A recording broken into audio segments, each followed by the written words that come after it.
Nous avons tous fait l'expérience de la mort. Mais il y a une autre expérience à laquelle nous sommes tous invités, celle de la résurrection.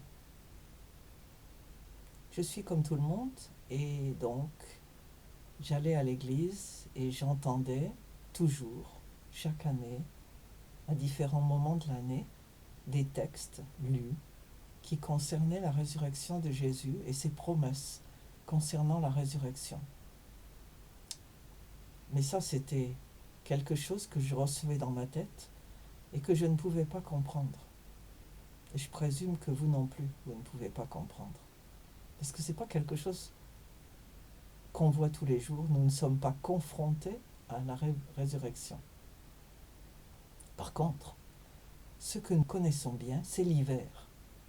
Et en fait, l'Europe est bénie, et de manière générale, le monde occidental est béni de faire l'expérience de l'hiver chaque année. Les saisons passent les unes après les autres et chaque hiver, les arbres, après avoir perdu leurs feuilles, du moins ceux qui ont des feuilles caduques, perdent leurs feuilles à l'automne. Elles deviennent jaunes, puis brunes, puis rouge foncé et pouf, elles tombent. Et si vous êtes au cœur de l'hiver, vous voyez les arbres réduits à l'état de squelette. Juste les branches noires, cassantes, aucun espoir de vie. Et pourtant, ils ont une vie qui survit à l'intérieur, comme les animaux qui hibernent, dorment tout l'hiver. Et puis, au printemps, la vie reprend. Petit à petit, les arbres produisent des bourgeons, les bourgeons produisent des feuilles, et l'arbre reprend sa vie de manière aussi magnifique que le printemps d'avant. Connaissez-vous également l'expérience de la larve qui devient un papillon? La chenille qui marchait sur ses 1000 pattes et grignotait de l'herbe se fait un cocon. Elle s'attache à un arbre, à une branche d'arbre, et à l'intérieur, personne ne sait ce qui se passe, sauf si vous allez ouvrir le cocon, ce que nous ne faisons pas.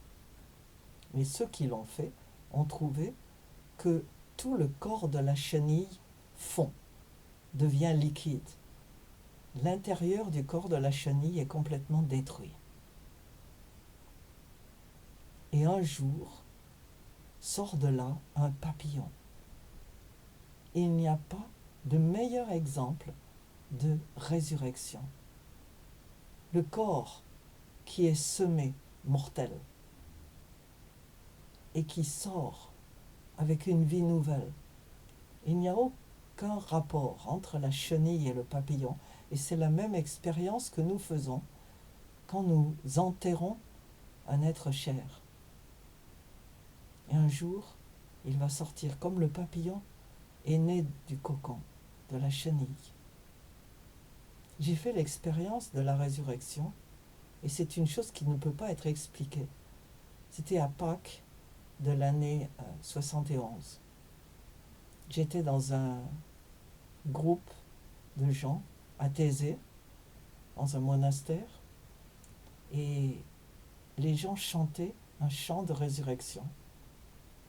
Je n'avais pas entendu ce chant avant, mais j'en avais entendu bien des similaires. Et d'un seul coup, j'ai eu la révélation de la résurrection. J'ai compris, quelque part au-delà de mon intellect, ce que c'était.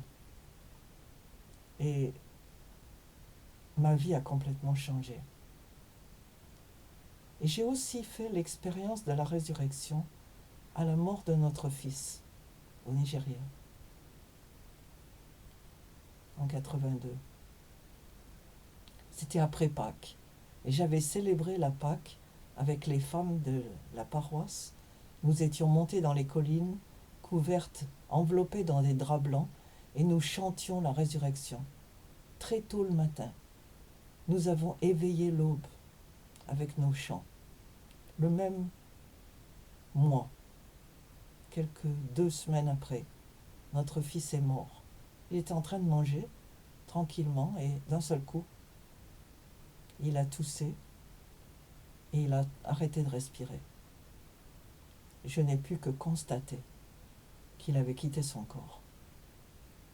Et j'ai eu également l'assurance, juste à ce moment-là, de la résurrection, comme quelqu'un qui a passé la porte et qui a quitté la pièce, mais qui se trouve juste à côté.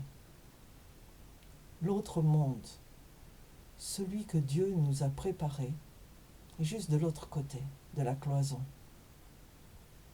Et je vous invite à chercher cette expérience, l'expérience de Marie-Madeleine devant la tombe ouverte, qui cherchait Jésus et qui l'a rencontré. L'expérience de ces gens qui sont sortis des tombes après la résurrection de Jésus, qui sont entrés dans la ville sainte et qui ont apparu à un grand nombre de personnes, raconté par Matthieu 27, 53. Ça ne s'invente pas. C'était une réalité, et quand l'évangile a été écrit, de nombreuses personnes qui avaient vécu ces moments étaient encore vivantes. Elles auraient pu protester, dire non, non, c'est pas vrai.